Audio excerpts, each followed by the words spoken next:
अस्सलाम वालेकुम, welcome to forum app studio. इस वीडियो में हम लोग देखेंगे किस तरह से हम लोग फायरबेस में स्टोर पहले से जो डाटा है उसको किस तरह से हम फैच कर सकते हैं, किस तरह से उसे एक लिस्ट में अपने मावी एप्लीकेशन में डिस्प्ले करा सकते हैं। तो चलिए शुरू करते हैं। इसके लिए हमें एक नया पेज बनाना होगा, तो हम एडमिन पेजेस में एक नया पेज बना देंगे। इस पेज का नाम हम रखेंगे मैनेज कैटेगरी, क्योंकि यहाँ से ही हम लोग अपडेट और डिलीट के ऑपरेशन भी परफॉर्म करेंगे। तो मैंने यहाँ से डॉट एंड मावी और कंटेंट पे सेलेक्ट कर लिया और इसका नाम मैंने रख दिया मैनेज कैटेगरी। मैनेज कैटेगरी इसका नाम रख लिया और अब इसके अंदर कुछ चीज़ें लगी हुई हैं। तो हमें यहाँ पे डाटा की लिस्ट को डिस्प्ले कराने के लिए हमारे पास दो कंट्रोल अवेलेबल हैं, और उसमें से अभी के लिए जो हम यूज़ करेंगे वो सिंपल वाला कंट्रोल यूज़ करेंगे, जो कि हमारा लिस्ट व्यू वाला कंट्रोल है।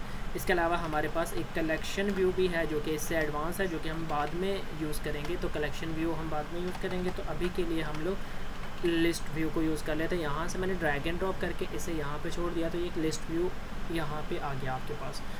और सबसे पहला काम जो करेंगे, इस लिस्ट व्यू का कोई नाम रखेंगे ताकि हम बैकएंड से इस पे डाटा बाइंड कर सके। तो मैंने इसका नाम रख दिया, जैसे मैं इसका नाम रख दिया डाटा लिस्ट। इसका नाम मैंने डाटा की लिस्ट रख दिया। और इसके बाद यहाँ पे इसके अंदर डाटा टेम्पलेट के नाम से हमारे पास प्लेस होल्डर है, जहाँ पे आप अपनी मर्ज़ी के, जैसे अगर आप सिर्फ टेक्स्ट वाली लिस्ट व्यू करवाना चाहते हैं तो यहाँ पे आपके पास ऑप्शन है कि आप व्यू सेल टेक्स्ट सेल यहाँ पे लगा सकते हैं। आप इसके अलावा इमेज सेल लगा सकते हैं। इसके अलावा आप यहाँ पे सिंपल कोई व्यू जनरेट करा के लगा सकते हैं। तो हम यहाँ पे इमेज सेल लगाएंगे और मैंने यहाँ इमेज सेल लगा दिया। और इमेज सेल में तीन प्रॉपर्टीज़ होती है। एक टेक्स्ट की प्रॉपर्टी होती है जिसमें मेरे पास इसमें जो मेन टेक्स्ट कौन सा शो होगा ये लिखा जाएगा। तो क्योंकि हमने ये जो टेक्स्ट है ये हर बार कोई एक नहीं डिस्प्ले कराना बल्कि डायनेमिक होगा, तो हम इसे बाइंडिंग असाइन कर देंगे। तो हम यहाँ पे कर्ली ब्रेसेस डालेंगे, यहाँ पे बाइंडिंग लिखेंगे और हमारे जिस कॉलम का, यानी हम लोग जो डाटा लेके आएंगे तो उसमें इस मॉडल से डाटा फेच होगा, कैटेगरी का मॉडल जो होगा। तो कैटेगरी के मॉडल में इसका नाम हमने कैट नेम रखा हुआ है। तो यहाँ पे फिर हम यहाँ पे लिख देंगे कि कैट नेम के कॉलम में जो डाटा होगा वो मेन टेक्स्ट में आ जाएगा।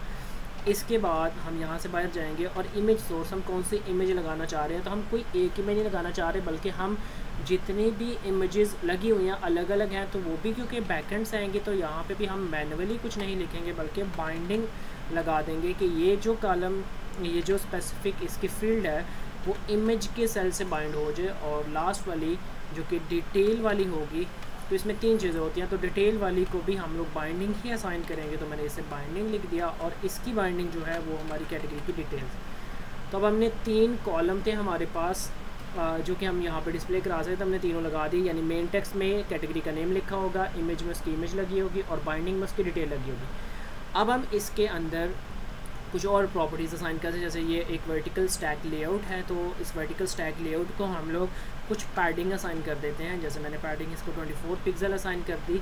और क्योंकि इसमें एक ही कंपोनेंट, तो हमें स्पेसिंग की ज़रूरत नहीं है। इसके अलावा हमारे पास इसकी कुछ सेटिंग और भी अवेलेबल है। जैसे इसमें हमारे पास सेपरेटर होता है, सेपरेटर कलर, सेपरेटर विजिबिलिटी। तो आप ये सर्च करके आप कुछ और प्रॉपर्टी लगा सकते हैं। तो मैं इसे सिंपल रखने के लिए जैसे यही लगा रहा हूँ कि मैं इसमें कैटेगरी का नेम, कैटेगरी की इमेज और कैटेगरी की डिटेल को शो कराऊंगा और इससे एक लिस्ट बन जाएगी। और इसका नाम हमने डाटा लिस्ट यहाँ पे रखा हुआ है। तो अब हम इसे कोड वाली साइड से डाटा बाइंड करवा देते हैं। तो कोड वाली साइड पे आगे तो यहाँ पे इसका ऑब्जेक्ट बना हुआ है, जो कि इसका एक कंस्ट्रक्टर है।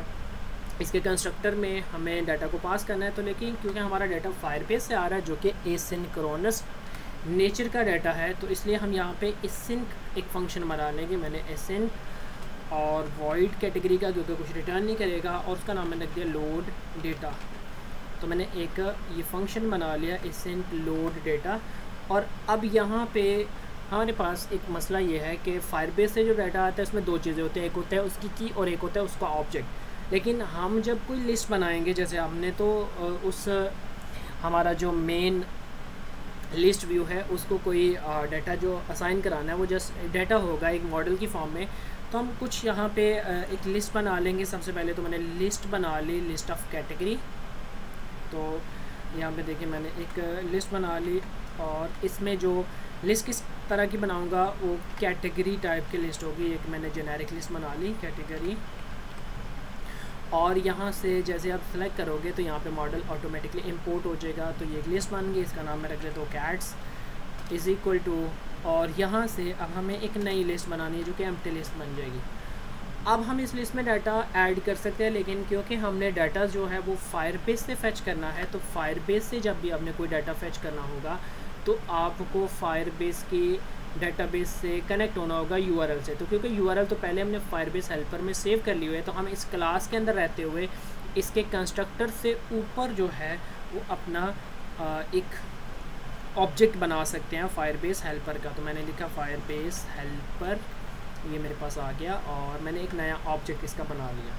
अब जैसे मैंने नया ऑब्जेक्ट बनाया, अब मैं इसके अंदर से इसको जो है वो देख सकता हूँ, इसको असाइन करवा सकता हूँ। तो मैंने यहाँ पे सिंपली लिखा फायरबेस हेल्पर और इसके अंदर से डॉट, और क्योंकि उसके अंदर हमारे पास दो चीज़ें हैं, तो हमारे पास एक फायरबेस की डाटाबेस है और एक फायरबेस की स्टोरेज है। तो मैं इसकी डाटाबेस की बात कर रहा हूँ और फायरबेस की डाटाबेस के अंदर से अब ये कुछ सजेशन दे रहा है, लेकिन हम इसे सिंपल रखने के लिए फायरबेस डाटाबेस के अंदर से डॉट चाइल्ड और कैटेगरी के चाइल्ड को एक्सेस करेंगे। और यहाँ तक उसने दे दिया, मैं जस्ट यहाँ तक कोड रख रहा हूँ। तो हमने क्योंकि डाटा जब सेव किया था, अगर हम अपना ये वाला ऐड कैटेगरी का कोड देखें, तो हमने डाटा जब सेव किया था तो हमने जिस नोड में डाटा सेव किया था उसी नोड से डाटा को पिक कर सकते हैं। तो हमने कैटेगरी में सेव किया था, हम कैटेगरी से ही पिक करेंगे उसे।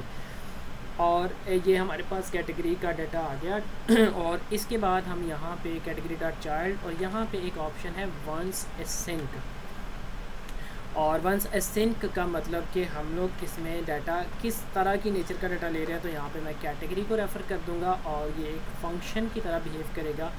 अब ये हमारे पास ये डाटा यहाँ पे आ गया। अब ये डाटा आ तो गया है, लेकिन हमने इसे किसी जगह पे सेव नहीं किया हुआ। तो यहाँ पे मैं इसके लिए एक वेरिएबल बना लेता हूँ, var Firebase data is equal to, और क्योंकि ये एक प्रॉमिस बेस्ड डाटा है तो मैं इसे अवेट के साथ एक्सेस करूँगा, ताकि ये जितनी भी देर लगाएगा तो तब तक हमारा ये लोड होता रहेगा। तो ये मैंने फायरबेस के साथ अवेट, ये फायरबेस का सारा डाटा आ गया। अब हमने इस डाटा को कन्वर्ट करना है इसमें। अब यहाँ पे जो डाटा आएगा इसमें दो चीज़ें होंगी, एक तो इसके अंदर फायरबेस का ऑब्जेक्ट होगा और दूसरा होगा फायरबेस की सिंपल जो है वो की होगी। तो अब सबसे आसान तरीका ये है कि मैं एक फॉर ईच लूप चलाऊँ।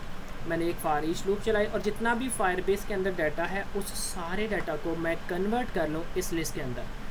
तो अब यहाँ पे अगर आप देखें तो मैंने लिखा कैट्स डॉट ऐड। तो अब क्योंकि हमारे पास डाटा जो आया हुआ है वो फायरबेस में ऑलरेडी आया हुआ है, तो फायरबेस का डाटा जो है वो इस वक्त, यानी फायरबेस में जितने भी लिस्ट का डाटा आएगा वो सारा लिस्ट वाला डाटा सेव हो जाएगा आइटम के, यानी फायरबेस के डाटा वन बाय वन इस लूप की मदद से एक एक करके यहाँ पे आइटम में आता जाएगा। तो हम यहाँ पे फिर आइटम और डॉट, अब आप देख रहे हैं यहाँ पे दो चीज़ें हैं, एक मेन चीज़ की है और दूसरी जो इसमें मेन चीज़ है वो ऑब्जेक्ट है। तो हमें उसका ऑब्जेक्ट चाहिए, हमें उसकी की नहीं चाहिए। तो यहाँ पे मैंने इसका ऑब्जेक्ट ले लिया और अब जितनी बार ये फॉर ईच लूप चलेगी हर एक डाटा को निकाल के इस लिस्ट में लगा देगी। अब हमारा आधे से ज़्यादा काम हो गया। अब हमें जस्ट क्या करना है, अब हमें ये करना है कि वो जो हमारी डाटा लिस्ट, जिस नाम से हमने वो डाटा की लिस्ट बनाई हुई है, हमने इसका नाम डाटा लिस्ट रखा हुआ है, तो हम उस डाटा लिस्ट को डाटा बाइंड करेंगे। तो मैं कहूँगा इस डाटा लिस्ट का आइटम सोर्स, आइटम सोर्स का मतलब कि इसमें जितने भी आइटम डिस्प्ले होंगे वो कहाँ से आएंगे, उसका सोर्स होगा ये कैट्स, यानी ये जो वेरिएबल हमने ऊपर बनाया था ये वेरिएबल इसका सोर्स होगा। तो अब इस कोड को एक बार समझ लेते हैं कि कैसे काम कर रहा है। तो हमने यहाँ पे एक लिस्ट बनाई जो कि खाली लिस्ट थी, फिर हमने फायरबेस का डाटा मंगाया जो कि दो चीज़ों वाला डाटा था। उस दो चीज़ों वाला डाटा, उसमें हमारे लिए जो काम की चीज़ थी वो ऑब्जेक्ट था, तो हमने उसके ऑब्जेक्ट को यहाँ से निकाला और उसको इस कैट्स के अंदर सेव करते गए और फिर हमारे पास फाइनल लिस्ट बन गई और इस लिस्ट को हमने डाटा लिस्ट के आइटम सोर्स में असाइन कर दिया। अब यहाँ पे हम लोग एक और चीज़ लगा देते हैं, हम यहाँ पे एक लेबल लगा देते हैं जैसे मैनेज कैटेगरीज, और इसका फॉन्ट साइज़ या ऑटोमेटिकली उसमें सजेशन दे दी तो हम इसे लगा लेते हैं। तो हमने ये सिंपल वाला डाटा लगा लिया।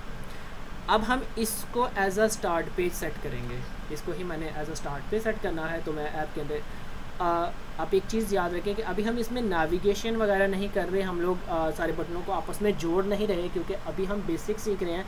तो इससे नेक्स्ट लेक्चर में या उससे नेक्स्ट लेक्चर में हम लोग एक प्रॉपर एक सीक्वेंस बनाएंगे जिसमें हम लोग सारे पेजेस को आपस में कनेक्ट करेंगे। हमें बार बार स्टार्टअप पेज पे चीज़ों को सेट करने की ज़रूरत नहीं होगी। तो ऐड कैटेगरी पहले से सेट है तो मैं इसकी जगह पे मैनेज कैटेगरी को सेट कर लेता हूँ और अब मैं इसे रन करूँगा।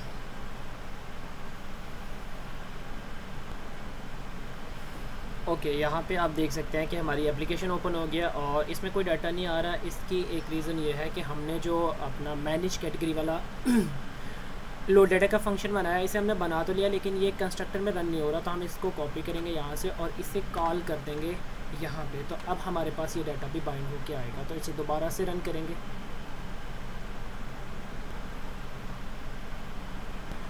अब आप देख सकते हैं कि यहाँ पे मैनेज कैटेगरीज में हमारे पास डिफरेंट कैटेगरीज़ आ गए हैं और मैंने कुछ कैटेगरीज़ ऑलरेडी यहाँ पे ऐड कर दी हुई थी। मैंने कुछ लैपटॉप्स ऐड किए थे, कुछ मोबाइल्स, केबल, मॉनिटर्स, और ये हमने ऐड कर दिए, तो इसलिए हमारे पास ये डाटा शो हो रहा है। तो इससे नेक्स्ट क्लास में हम लोग डिलीट का ऑपरेशन और एडिट का ऑपरेशन अप्लाई करेंगे। तब तक के लिए अल्लाह हाफिज़, थैंक यू वेरी मच।